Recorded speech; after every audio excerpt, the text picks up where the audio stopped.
Yang ada kasta ni agama Hindu. Agama Hindu ada kasta. Kasta dalam Hindu ni, kalau kasta paria paling rendah, dia minum cawan ni, kasta lain tak boleh minum dah cawan ni. Rumah pun tak boleh masuk, kenduri tak panggil. Kalau kasta paria nak jadi tukang masak pun tak boleh. Untuk kasta tinggi, masakan dia dianggap najis. Satu-satunya agama yang melakukan diskriminasi manusia paling dahsyat. Tuan-tuan pernah pergi ke India? Saya pernah pergi. Kebanyakan mereka tak ada rumah, tidur di atas ni, merata-rata jalan ni. Saya sampai Delhi tengah malam, saya pergi India ke sebulan. Tengah malam tengok ni, tidur ni, penuh manusia tidur. Dia orang ada 1 bilion, 1 point berapa bilion rakyat dia tidur. Kita bangun pagi, semua dah habis. Manusia sesayuk mata mandang ni tidur, tak ada rumah. Tidur pakai lapik-lapik kotak itu tidur. Tapi yang penting itu pun boleh ada anak. Itu keajaiban luar biasa. Itu cerita lain, itu dia punya seni India, tapi cerita lain.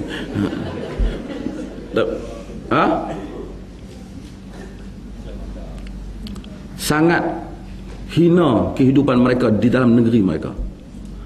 Kasta paria ini telah dibawa oleh Inggeris ke dalam negara kita. Kasta paria ini telah dibawa oleh Inggeris ke dalam negara kita. Kasta paria ini telah dibawa oleh Inggeris ke dalam negara kita. Kasta paria ini telah dibawa oleh Inggeris ke dalam negara kita. Bukan nak bela Inggeris, nak bela abang kat depa. Inggeris bawa mereka ke sini. Kehidupan yang mereka nikmati di sini 1000 kali ganda lebih baik dan negeri mereka.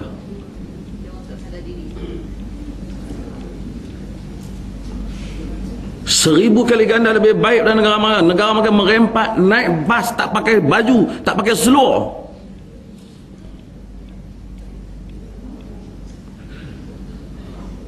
Mari sini nak habaq kat British, pedulilah British tu, tapi nak habaq British, kami ni dizalimi kena bawa ke sini kerana kami ni adalah tertindas sini.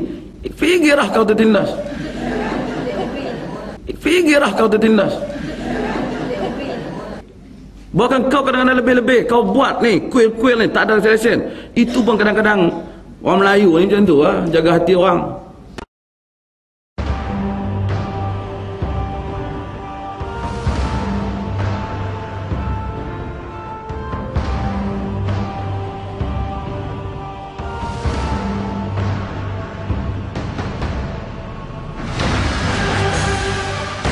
Paling bawah tu adalah dikenali sebagai the untouchable. Kalau ikut kitab orang Hindu ni, kalau yang untouchable, kalau bayang-bayang dia tersentuh Brahmin, bukan dia sentuh kulit, tidak, bayang-bayang orang touchable tersentuh Brahmin, Brahmin itu akan menjadi tidak suci. Membaca kitab Weda ataupun kitab-kitab suci ini ikut kitab diorang ya, perintah dalam kitab diorang, tangkap sudra itu, tarik telinga, potong telinga, tuang minyak didih panas-panas dalam mulut.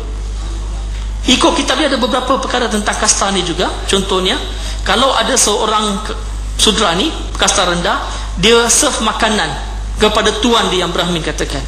Dan kalau dia terpegang makanan itu, tersentuh makanan itu, sebagai hukuman, Brahmin itu dapat tidur dengan isteri dia selama sebulan. Kasta rendah, dia serve makanan kepada tuan dia yang Brahmin katakan. Dan kalau dia terpegang makanan itu, tersentuh makanan itu, sebagai hukuman, Brahmin itu dapat tidur dengan isteri dia selama sebulan.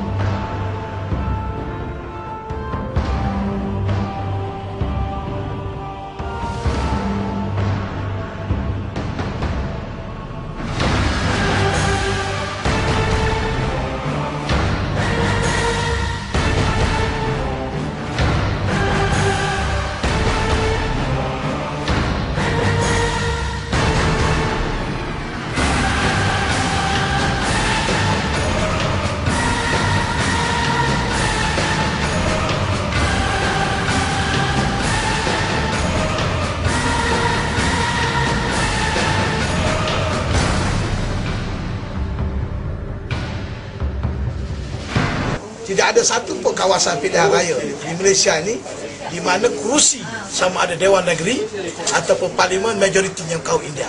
Mereka ada undi seperti orang lain, tetapi mereka kena ingat kemenangan mereka adanya peranan golongan minoriti oleh kerana orang Melayu berpecah belah. Kalau orang Melayu tidak berpecah belah, mereka tidak ada peranan. Undi mereka tidak signifikan. Undi mereka tidak signifikan. Undi mereka tidak signifikan. Cuma undi mereka menjadi signifikan kerana orang Melayu berpecah. Dan inilah yang kita nak orang Melayu sedar. Kalau orang Melayu kembali bersatu, golongan minoriti ni tak usah nak tunjuk act nak. Walaupun kita hormat mereka sebagai rakyat Malaysia, tapi jangan nak mengada-ngada. Sedarlah sikit di mana bumi dijunjung dan langit dijunjung dan bumi dipijak.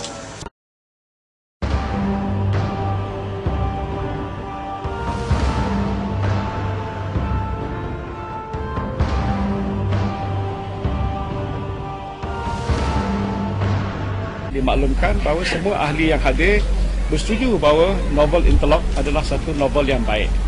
Ya, novel Interlock adalah satu novel yang menyeru pada soal perpaduan di antara kaum. Ini satu yang selaras dengan gagasan satu Malaysia. Ya, cumanya bila ada kebimbangan MIC ataupun setengah-setengah kelompok masyarakat India tentang beberapa perkataan yang digunakan, dan penulis ini langsung kalau ikut dibaca keseluruhannya tidak ada menunjukkan atau niat untuk nak memperhina ataupun mengecilkan mana-mana kaum dalam novel itu. Ya.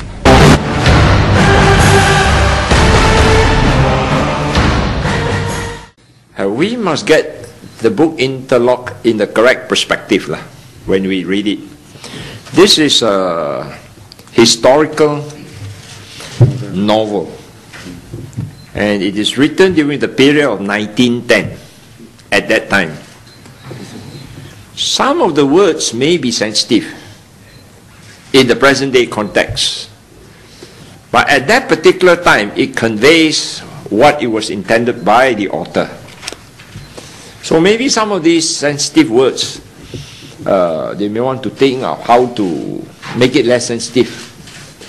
But in general, we would say that this book do convey a very important message of the early, I would say, immigrants coming from India, China to Malaysia. And it also, I would say, promote racial integration and harmony, that how rakyat of different races work together.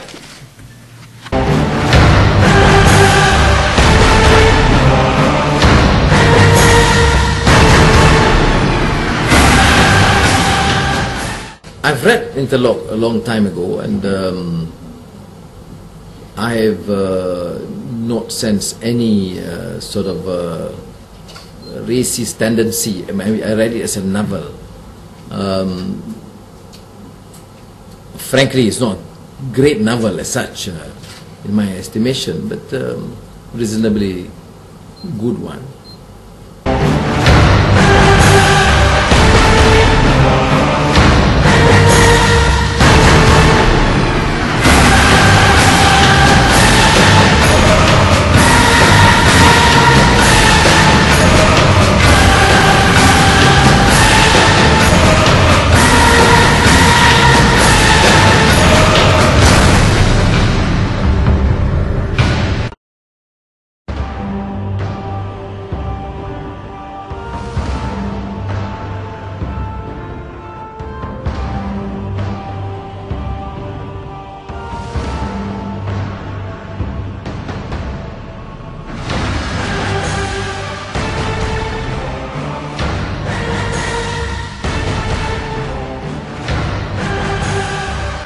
உங்ககிட்ட HINDRAF மேல நீங்க வச்ச நம்பிக்கை இன்னும் ஆணித்தரமா அஸ்திவாரமா இன்னும் இருக்குது அப்படிங்கிறதுக்கு இதான் உதாரணம். நீங்க சரியான இடத்துக்கு வந்திருக்கிறீங்கன்னா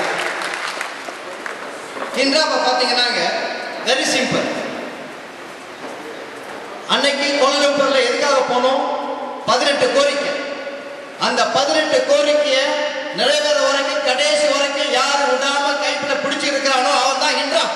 பாதியில ஓடி போயிருக்க அம்மா காலையும் தேசிய காலையும் கீழே விழுந்து வண்டிக்கிட்டு எனக்கு 18 கோரிக்கை இல்லை 19 தான் 18 கோரிக்கை 5 கோரிக்கை தான் சொல்ற கோழைகள் இல்லை என்றான். நம்ம அன்னைக்கு அனுபவிச்ச அந்த வேதனை சாதாரணமா குப்பையில தூக்கி போட்டுட்டு போறதுக்கு நம்ம இல்லைங்க ஆளு. அன்னைக்கு அனுபவிச்ச வேதனை அதுக்கு ஒரு பலன் இருக்கணும். அன்னைக்கு 8 மணி நேரம் குழந்தை போய் கலக்கணும்னா எதுக்காக கலக்கணும்? போய் அம்மா காலில் விழுறதுக்கா, போய் டிஎப்பி காலில் விழுறதுக்கா, போய் பாஸ் காலில் விழுறதுக்கா? கிடையாது. நம்முடைய உரிமை நாட்டில் என்ன உரிமை நம்மளுக்கு தெரிஞ்சு அந்த உரிமை கிடைக்கிற வரைக்கும் போராடுறவங்க தான் இன்றாம். இன்னைக்கு நீங்க சரியான இடத்துல வந்திருக்கிறீங்க, அதை முதல்ல மனசுல நிறுத்திக்கீங்க. அடுத்ததா நம்மளுக்கு பயம் கிடையாது என்றால் நீங்க உங்களுக்கு எல்லாம் பயம் தெரியாது. ஏன்னு கேட்டீங்கன்னா மலேசியா வரலாற்றிலேயே இந்தியர்களுக்காக போராடி அடிக்கடி அதிகமா போலீசால கைது செய்யப்பட்ட ஒரே இயக்கம் இன்றாம் தான். வேற எவனாவது இருக்கிறானா? யாராவது போலீஸ் எத்தனை வாட்டி மாட்டி இருக்கிறாங்களா? போன வாரம் அதுக்கு தைப்பூசம் வரைக்கும் லேட்டஸ்ட் அரசு மாசம் எங்களை பிடிச்சிக்கிட்டு தான் இருக்கிறாங்க. நீ பிடிச்சிக்க இவன் தங்கம் அதான் எங்களோட இது. நீங்க இருக்கிறாங்க, எஸ்பிஎல்லாம் இருக்கிறாங்க. ஒவ்வொரு கூட்டத்திலும் நாங்க சொல்றதுதான் சொல்றோம். நல்ல பெருசா எழுதி கொண்டு போய் பிரைம் மினிஸ்டர் கொடுங்க. எங்களுக்கு பயம் கிடையாது, எங்களுக்கு பயம் கிடையாது. ஏன்னா எங்க பக்கம் நியாயம் இருக்குது, தர்மம் இருக்குது, சத்தியம் இருக்குது. அந்த போராட்டம் தொடரும். ஆக நீங்க வந்துட்டு யாரு 18 கோரிக்கை பத்தி பேசுறாங்களோ, நீ மக்கள் சக்தின்னு போன மாதிரி வேற ஒரு பேரை வச்சுக்கலாம், இல்ல காது வாயு மூக்கு அப்படின்னு சொல்லி வச்சுக்கலாம். ஆனா ஹிண்ட்ரம் அப்படிங்கிற வார்த்தையை உபயோகிச்சு இவ்வளவு தைரியமா மேல இருந்து பேசுறதுக்கு மனசுல தைரியம் இருக்குங்க. அவன் தான் ஹிண்ட்ரம், நாங்க தான் ஹிண்ட்ரம், நாங்க தாங்க ஹிண்ட்ரம் மக்கள் சக்தி. இதுல உங்களுக்கு குழப்பமே வேண்டாம். இதை போய் நீங்க 200 பேர் வந்திருக்கிறீங்கன்னா ஆளுக்கு 10 பேர்கிட்ட சொல்லுங்க. 2000 பேருக்கு தெரியும், 20,000 பேருக்கு தெரியும். அதுதான் நீங்க இன்னைக்கு வந்து செய்ய போற மிகப்பெரிய உங்களோட தொண்டு என்னன்னா அதுதான். மக்கள் கிட்ட சொல்லுங்க, ஹிண்ட்ரம் இன்னும் சாகல, சாகாது, வீடாது, தொடர்ந்து போராடும் அப்படின்னு எல்லாருக்கும் தைரியமா சொல்லுங்க. அதுதான் ஹிண்ட்ரம். அதுல நீங்க தெளிவா இருக்கும். இன்டர்லாக்ங்கிற ஒரு நாவலை பத்தி இப்ப எல்லாரும் கேள்விப்பட்டிருக்கீங்க. இந்த மணியம் அப்படிங்கிறவர் வந்து ஒரு சாதாரண கதாபாத்திரம் மாத்திரம் கிடையாது. அந்த புத்தகத்தை பொறுத்த வரைக்கும், இன்டர்லாக் பொறுத்த வரைக்கும் Maniam புக்கான் sekadar seorang watak sahaja. தெரியுமா? அவர் வந்து புக்கான் சத்து கேரக்டர். அவர் மலேசியாவில் உள்ள இந்தியர்களிடம் பிரதிநிதிக்கிறார். அந்த புத்தகத்தை பொறுத்த வரைக்கும் Maniam is representing every Indian in this country. அவர் எப்படி வந்து நம்ம நாட்டுக்கு வந்தாரா?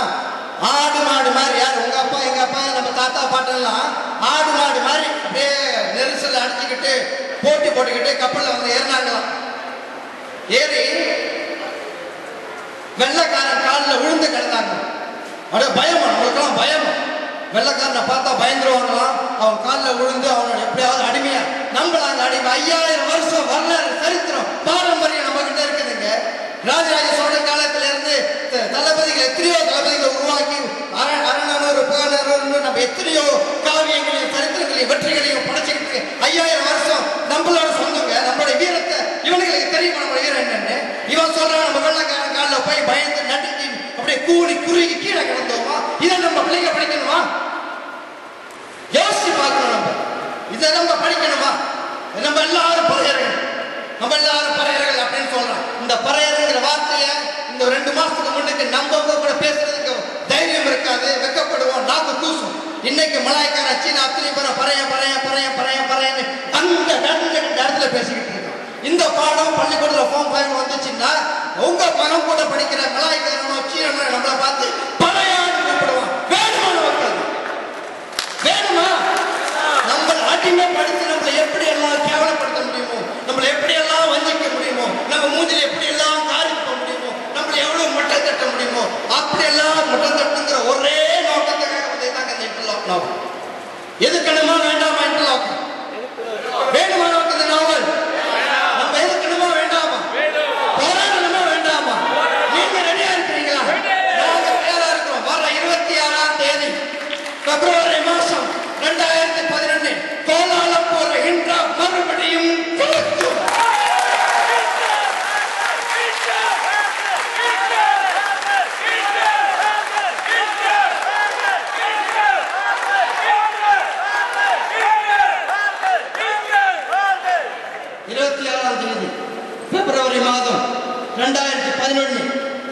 தப்பு. மற்ற விவரங்களை நீங்க செய்தித்தாள்ல பாருங்க.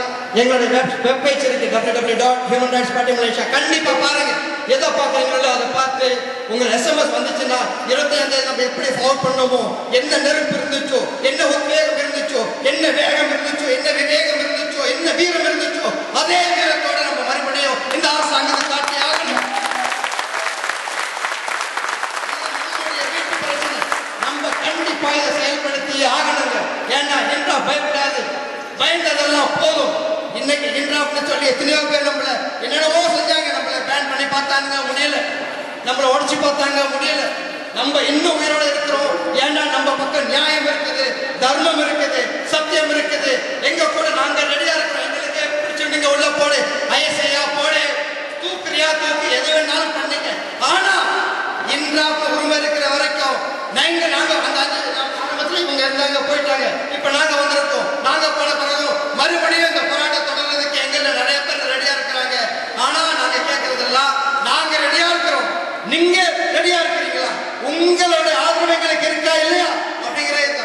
நீங்க ரெடின்னா நாங்களும் ரெடியா இருக்கிறோம். எனவே வர 26ஆம் தேதி மீண்டும் இந்த நாட்டிலே ஒரு புரட்சி, ஒரு சரித்திரத்தை படைப்போம். எல்லாரும் வாங்க, எல்லாருக்கிட்ட போய் சொல்லுங்கன்னு சொல்லி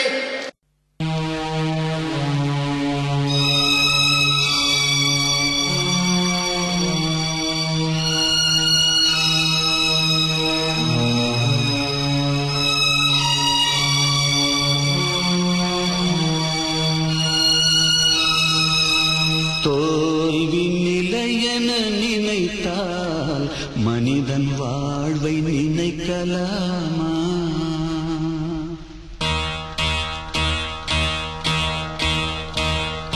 தோல்வி நிலையென நினைத்தால் மனிதன் வாழ்வை நினைக்கலாமா? வாழ்வை சுமையென நினைத்து தாயின் கனவை மிதிக்கலாமா?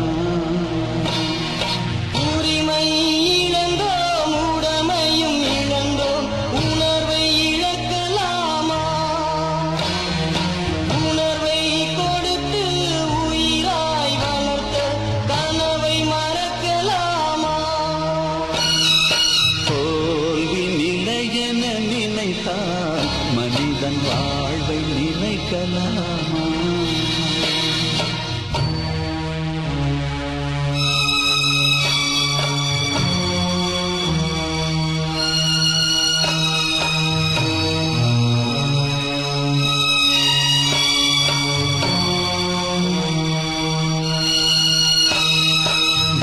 விடியலுக்கில்லை தூரம், விடியும் மனதில் இன்னும் ஏன் பாரம்?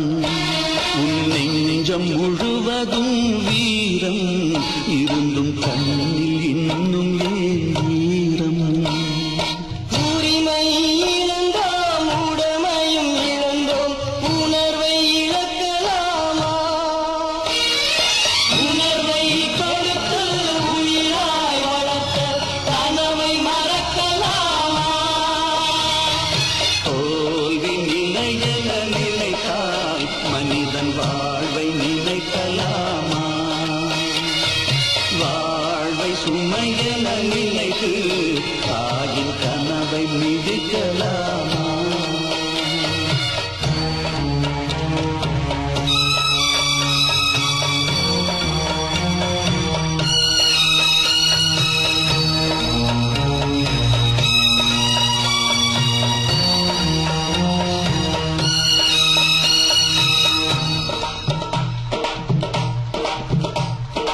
விடியலுக்கில்லை தூரம், விடியும் மனதில் ஏன் வாரம்?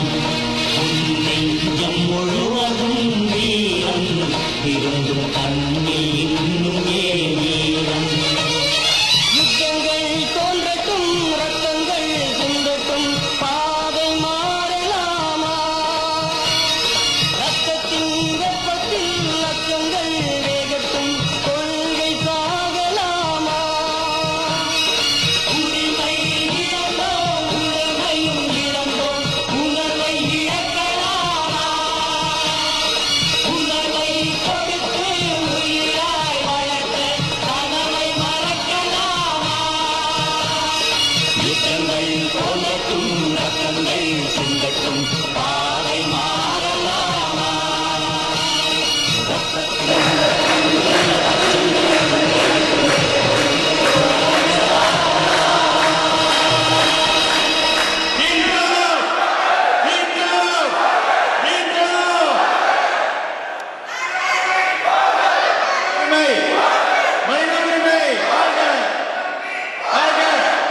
Why?